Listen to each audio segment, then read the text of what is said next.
Hello friends, welcome to my YouTube channel. Friends, आज का जो हमारा टॉपिक है वो है नर्वस सिस्टम।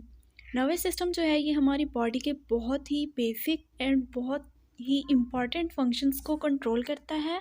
उस बेसिक फंक्शंस में खाना पीना और जागना सोना वगैरह हो सकते हैं। इसके अलावा इंटरनल फंक्शंस की बात करें तो इसमें हार्ट बीट और ब्रीथिंग वगैरह आ जाता है, क्योंकि नर्वस सिस्टम ही इन सबको कंट्रोल कर रहा होता है, इन सारे अफ़आल को। इसलिए नर्वस सिस्टम जो होता है ये मास्टर सिस्टम ऑफ बॉडी भी कहलाता है। नर्वस सिस्टम कॉम्प्लेक्स नेटवर्क होता है नर्व्स का और नर्व सेल का, that carry messages to and from the brain and spinal cord to various part of the body.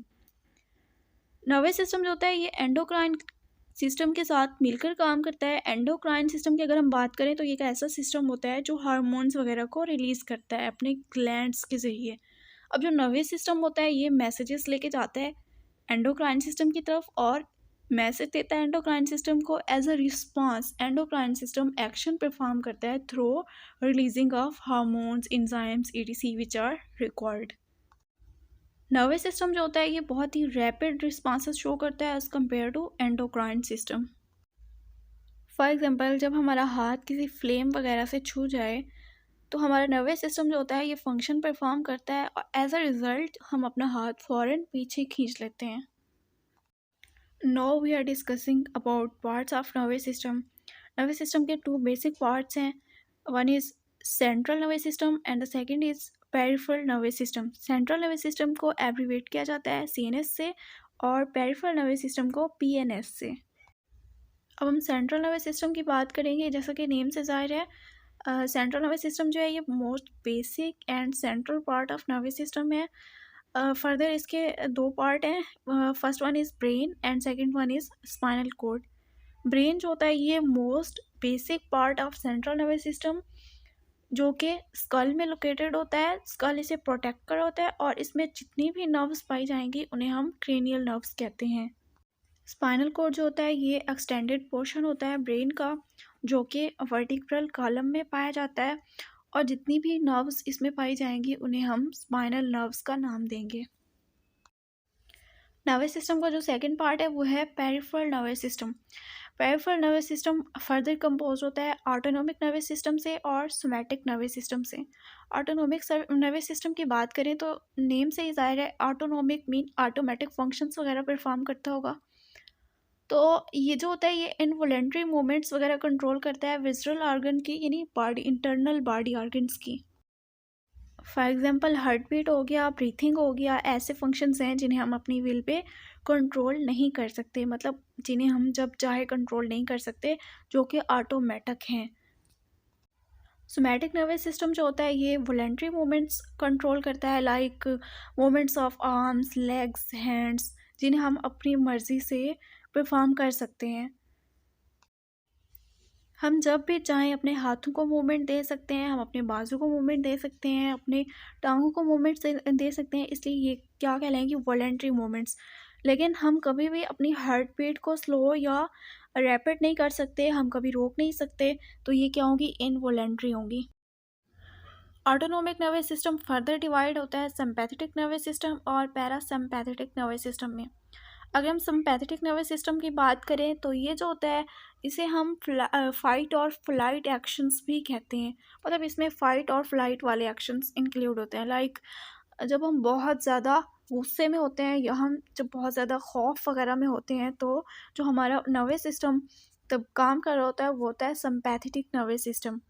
Sympathetic nervous system जब action perform कर रहा होता है तो बॉडी में बहुत सारे चेंजेस पैदा होते हैं, लाइक हार्ट बीट जो होती है वो बहुत ज़्यादा फास्ट हो जाती है और इसके अलावा ब्रीथिंग जो होती है वो भी बहुत फास्ट और रैपिड हो जाती है। और जो आइज़ के प्यूपल होते हैं वो एक्सपेंड हो जाते हैं, ताकि अब मोर से मतलब बहुत ज़्यादा हम क्लियरली चीज़ों को देख सकें और हम एक्शन ईज़िली परफॉर्म कर सकें।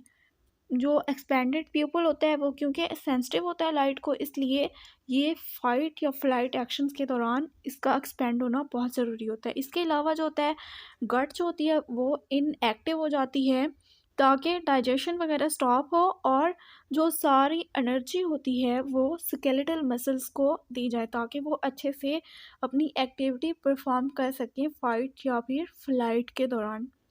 इसके अलावा जो ब्लड होता है वो सारा स्केलेटल मसल्स को प्रोवाइड किया जाता है, जबकि ब्रेन वगैरह को ये ब्लड तब बहुत कम मिकदार में जा रहा होता है। सारा ब्लड जो मोस्टली अमाउंट होती है वो स्केलेटल मसल्स को जा रही होती है ताकि इजीली एक्शंस को परफॉर्म किया जा सके। इसके अलावा जो हार्मोन्स होते हैं वो भी बहुत ज़्यादा मिकदार में पैदा होना स्टार्ट हो जाते हैं, जो कि हमें बहुत ज़्यादा अनॉयिंग फ़ील होने लगता है। इसके अलावा ये इस मतलब जो सिम्पैथेटिक नर्वस सिस्टम होता है इसमें एनर्जी बहुत ज़्यादा एक्सपेंड हो रही होती है हमारी। जो सिम्पैथेटिक नर्वस सिस्टम होता है ये स्ट्रेस रिस्पॉन्सेस के दौरान एक्टिव होता है। इसके बरक्स अगर हम पैरासिम्पैथेटिक नर्वस सिस्टम की बात करें तो ये रिलैक्सेशन रिस्पॉन्सेस में एक्टिव होता है। ये रिलैक्सेशन फ़राहम करता है और रिलैक्स स्टेट में ये वर्क करता है। अगर हम इसकी बात करें तो सिम्पैथेटिक नर्वस सिस्टम के बरक्स इसमें क्या होता है, हार्ट बीट जो होती है वो बहुत स्लो हो जाती है और रेगुलर पैटर्न जो होता है उसका वही होता है। इसके अलावा जो ब्रीथ होती है, सांस लेना होता है, वो क्या होता है स्लो हो जाता है उसका पैटर्न भी, और फुल सांस उसमें वो क्या था रैपिड सांस ले रहे थे हम, लेकिन इसमें हम स्लो एंड फुल सांस ले रहे हैं।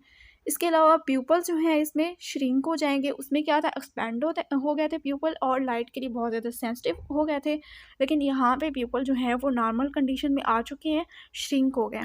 इसके अलावा गट जो होती है वो एक्टिव हो जाएगी और डाइजेशन वगैरह जैसे जो प्रोसेस होंगे वो स्टार्ट हो जाएंगे। और जो ब्लड जो सिम्पैथेटिक नर्वस सिस्टम के दौरान क्या था कि सारा स्केलेटल मसल्स को जा रहा था, लेकिन अब रिलैक्स स्टेट में क्या होगा कि वो जो ब्लड होगा बहुत ज़्यादा अमाउंट में स्केलेटल मसल्स को नहीं जाएगा बल्कि गट, लंग्स और ब्रेन वगैरह को जाएगा नॉर्मल एक्टिविटीज़ परफॉर्म करने के लिए। और हार्मोन्स जो होंगे वो भी रेगुलर पैटर्न्स में आ जाएंगे और रिलैक्स फील कराएंगे। इसके अलावा जो पैरासिम्पैथेटिक नर्वस सिस्टम होता है सिम्पैथेटिक नर्वस सिस्टम के उलट काम करता है, क्योंकि तो ये क्या होगा एनर्जी को बहुत ज़्यादा कंजर्व करता है और ये बॉडी को एनर्जी कंजर्व करके क्या करता है कि ये तैयार करता है बॉडी को फर्दर किसी भी फाइट या फ्लाइट एक्शन के लिए। So it conserves energy.